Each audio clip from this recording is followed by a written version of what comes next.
2022 நான் வந்து என்ன பண்ணுறேன்னா, ஃபோனில் வந்து ரீல்ஸ் பார்த்துட்டே இருக்கும்போது ஜஸ்ட் சீக்ரெட் அப்படின்னு சொல்லி ஒரு விஷயம் வந்து என் கண்ணில் படுது. என்னடா அது சீக்ரெட் அப்படின்னு சொல்லிட்டு போய் பார்த்தா அது வந்து ஒரு டாக்குமெண்ட்ரி ஃபிலிம் போல். தென் அதில் வந்து லா ஆஃப் அட்ராக்ஷன் அப்படின்னு ஒரு தியரி பற்றி வந்துருந்துச்சு. ஆஹா, என்ன தியரி அப்படின்னு சொல்லி அதை பார்க்கும்போது எனக்கு படிக்க ரொம்ப ஒரு இன்ட்ரெஸ்டாகவும் ஆர்வமாகவும் இருந்துச்சு. இதில் வந்து என்னன்னா மெயினான கான்செப்ட் என்னன்னா, நம்ம எண்ணங்கள் தான் நம்ம வாழ்க்கையை வந்து தீர்மானிக்குது. நம்ம நல்லா இருக்கணும்னு நினச்சா லைஃப் வந்து ரொம்ப நல்லா ஸ்மூத்தாக இருக்கும். எதை நம்ம ரொம்ப ஸ்ட்ராங்காக பிலீவ் பண்ணுறோமோ, ஒன்ஸ் நம்ம பாசிட்டிவான ஒரு விஷயத்தை ஸ்ட்ராங்காக பிலீவ் பண்ணால் பாசிட்டிவாக நடக்கும். நெகட்டிவான ஒரு விஷயத்தை வந்து ஃபீல் பண்ணால் ரொம்ப ஸ்ட்ராங்காக அதை நம்ம பிலீவ் பண்ணால் நெகட்டிவாக நடக்கும். அப்படிங்கிறது அது லா ஆஃப் அட்ராக்ஷனுங்கிற தியரியோட ஒரு விஷயம். இது உண்மையாக பொய்யா அப்படின்னு எனக்கு தெரில. பட் அதை பற்றி கொஞ்சம் அப்படியே டிஸ்கஸ் பண்ணலாம் ஜாலியாக அப்படிங்கிறது தான். ஸோ இந்த எபிசோட் பேர் இது கேஜேஸ் பாயிண்ட் ஆஃப் வியூ. இது நான் உங்கள் கேஜே. நீங்கள் பார்த்துட்டு இருக்க channel voice of K J.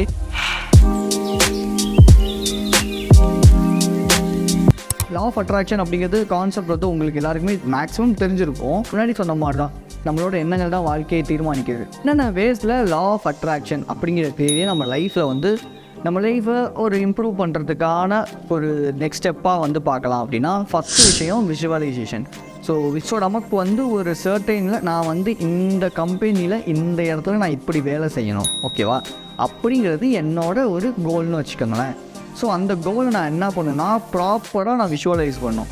So ப்ராப்பராக விஷுவலைஸ் பண்ணுறது அப்படின்னா என்னென்னா, என் மனசில் சப்கான்ஷியஸாக நான் வந்து அதை ஆழமாக பதிய வைக்கிறேன். கம்பெனியில் வேலை கிடைக்கணும், நான் வந்து அந்த கம்பெனியில் வேலைக்கு போகிறேன், ஸோ அங்கே நான் வேலைக்கு போனால் நான் எப்படி ஃபீல் பண்ணுவேன் அப்படிங்கிறத நான் என்ன பண்ணேன்னா ஒரு படம் மாதிரி என்னோடய மைண்டில் நானே ஓட்டி பார்க்கறது பேர் தான் விஷுவலைசேஷன்.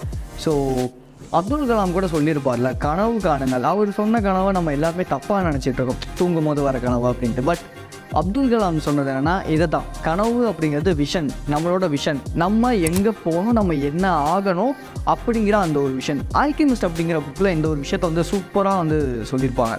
அவனோட விஷன் ஒரு புதையலை நோக்கி தான் இருக்கும். ஸோ அந்த ஹீரோ அந்த புதையல் நோக்கி போகிறப்ப என்னென்ன மாதிரியான ட்ராஜடிஸ்லாம் நடக்குது அப்படின்னு சொல்லிட்டு அங்கே தான் போவேன் அப்படிங்கிற அந்த ஒரு விஷனை நம்ம வந்து வச்சுக்கணும். நான் ஆல்ரெடி ஒரு வீடியோவில் வந்து சொல்லியிருப்பேன், நமக்கு என்ன தேவைங்கிறத நம்ம ஃபோக்கஸ் பண்ணாமல் நம்மளோட மெயினான ஃபோக்கஸ் எதில் இருக்குன்னா, எனக்கு என்ன வேணாங்கிறதுல தான் நமக்கு வந்து நிறையா ஃபோக்கஸ் இருக்கும். லைக் எனக்கு ஒரு லக்ஸரியஸான ஒரு கார் வேணும் அப்படின்னா அதில் ஃபோக்கஸ் பண்ணாமல் நான் கார் ஒருவேளை வாங்க மாட்டேன்னா, ஒருவேளை வாங்காமல் ஆகிடுச்சுன்னா அப்படிங்கிற ஒரு மென்டாலிட்டியில் தான் நம்ம இருப்போம். ஸோ செகண்ட் விஷயம் என்னென்னா, நமக்கு என்ன தேவையோ, நமக்கு என்ன வேணுமோ, நம்மளோட ஃபோக்கஸ் வந்து அதில் தான் இருக்கணுமே தவிர எனக்கு என்ன வேணாங்கிறதுல வந்து இருக்கக்கூடாது. எக்ஸாம்பிளுக்கு பார்த்தீங்கன்னா, எனக்கு வந்து ஒரு வீடு வாங்கணும்னு ஒரு கனவு இருக்குதுன்னு வச்சுக்கோங்களேன். அது இருக்குதா உண்மையாலுமே, பட் இருந்தாலும் சொல்கிறேன், ஒரு கனவு இருக்குது. அந்த கனவை நான் எப்படி போய் நான் வந்து அச்சீவ் பண்ணணும், எப்படி நான் வந்து போகணும், அதை வந்து அடையணுங்கிறதுல அதில் நான் ஃபோக்கஸ் பண்ணணுமே தவிர, நான் ஒருவேளை வீடு வாங்கலைன்னா என்ன ஆகும், ஒருவேளை எல்லாருமே சுற்றி இருக்கிறவங்க நான் அசிங்கப்படுத்தினா என்ன ஆகும் அப்படிங்கிற அந்த தேவையில்லாத ஒரு எண்ணத்துக்குள்ளே நம்ம வந்து போகக்கூடாது. அப்படிங்கிறது தான் ரெண்டாவது விஷயம். என்ன பார்க்க போகிறோன்னா, ஒரு சென்டென்ஸ் நம்ம வந்து சொல்லுவோம்ல, என்னால் முடியும், நான் பண்ணுவேன் அப்படிங்கிற சென்டென்ஸை விட என்னால் முடியாது, என்னால் வந்து கண்டிப்பாக இதெல்லாம் முடியாதுங்கிற சென்டென்ஸுக்கு தான் பவர் அதிகம். ஸோ இதை நான் ஏன் சொல்கிறேன்னா, நம்மளால் முடியுங்கிற நமக்குங்கிற ஒரு பாசிட்டிவான ஒரு சென்டென்ஸை நம்ம ஃபஸ்ட் ஆஃப் ஆல் பில்ட் பண்ணோம். ஸோ அப்போ பாசிட்டிவ் செல்ஃப் டாக்குங்கிறது ரொம்ப முக்கியமான ஒரு விஷயம். ஏன் பாசிட்டிவ் செல்ஃப் டாக் வந்து ரொம்ப முக்கியம்னா, ஜஸ்ட் இப்போ நம்ம ஒரு ரீல் பார்க்குறோன்னு வச்சுக்கோங்களேன், அதில் ஏதோ ஒரு பாசிட்டிவான ஒரு விஷயம், ஒரு மோட்டிவேஷன் பண்ணுற மாதிரியான ஒரு விஷயத்தை வந்து பார்த்துட்டு ஓகே அப்படின்னு சொல்லி நம்ம மோட்டிவேட் ஆகிடுவோம். ஒரு 2 to 3 டேஸில் அந்த மோட்டிவேஷன் வந்து ஃபேட் அவுட் ஆகிடும்.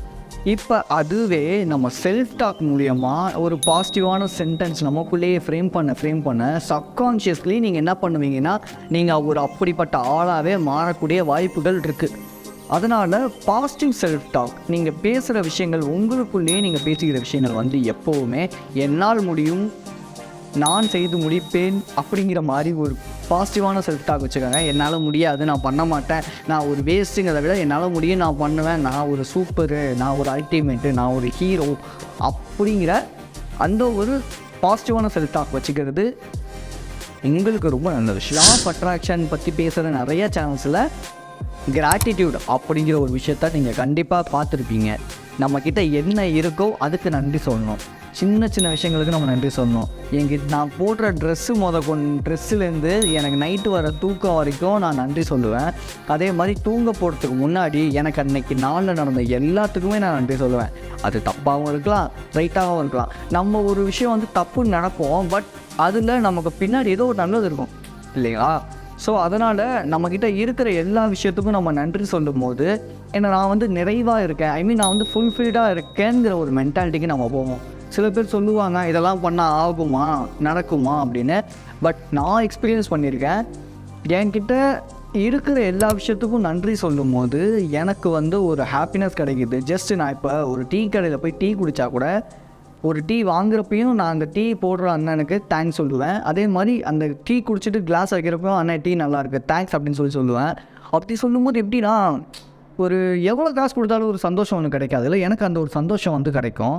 ஸோ இதை நான் ஏன் உங்ககிட்ட சொல்கிறேன்னா, கிராட்டிடியூட் நம்ம என்ன பண்ணாலும் எங்கே போனாலும் கிராட்டிடியூட், அந்த ஒரு தேங்க்ஸுங்கிற ஒரு விஷயம் வந்து இருக்கிறதுலையே மைண்ட்ஃபுல்லான ஒரு விஷயம். அதனால் ஒரு ஹோட்டல் போகிறீங்க, அங்கே போய் சாப்பிட்றீங்க, அங்கே பேரர் வரனா தேங்க்யூ அப்படி சொல்லி பாருங்கள், அவங்க முகத்துலேயும் சந்தோஷம் வரும், உங்களுக்குள்ளேயும் ஒரு சந்தோஷம் ஆட்டோமேட்டிக்காக க்ரியேட் ஆகும். ஸோ கிராட்டிடியூட் அப்படிங்கிற விஷயத்த பழகிறது ரொம்ப ரொம்ப நல்ல ஒரு விஷயம். எல்லா வீடியோவுமே சொல்கிறது ஒரே ஒரு விஷயம், மெடிடேஷனுங்கிறது எவ்வளோ ஒரு சூப்பரான ஒரு விஷயம் தெரியுமா?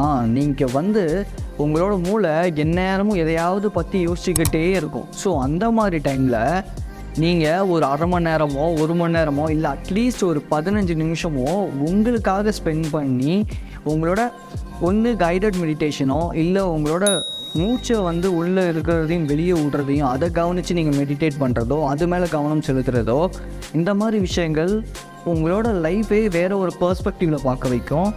உங்களோட கண்ணோட்டங்கிறது வேறு மாதிரி இருக்கும். இப்போ சொல்லுவாங்கள்ல, இதெல்லாம் வந்து நம்மளால் முடியுமா, நம்ம குடும்பத்துக்கு இதெல்லாம் தேவையா, விஷயங்கள் வந்து நமக்கு வந்து ஒரு லிமிட்டிங் பிலீஃப்ஸாக இருக்கும். பட் மெடிடேஷன் அப்படின்னு பண்ணும்போது நமக்கு ஒரு நம்மளோட பெர்ஸ்பெக்டிவே வேறு மாதிரி மாறும். ஏன் இதெல்லாம் நம்மளால் முடியாது, ஏன் இவங்க மட்டும்தான் அதெல்லாம் பண்ணுமா, ஏன் நம்மளால் முடியாதா, ஏன் நம்ம இது படிச்சுதான் இதுதான் ஆகணுமா, கிடையவே கிடையாது, இது படிச்சுருந்தா இது ஆகணுமா, கிடையவே. இந்த மாதிரி ஒரு பெர்ஸ்பெக்டிவ் வந்து நமக்கு மாற ஆரம்பிக்கும்.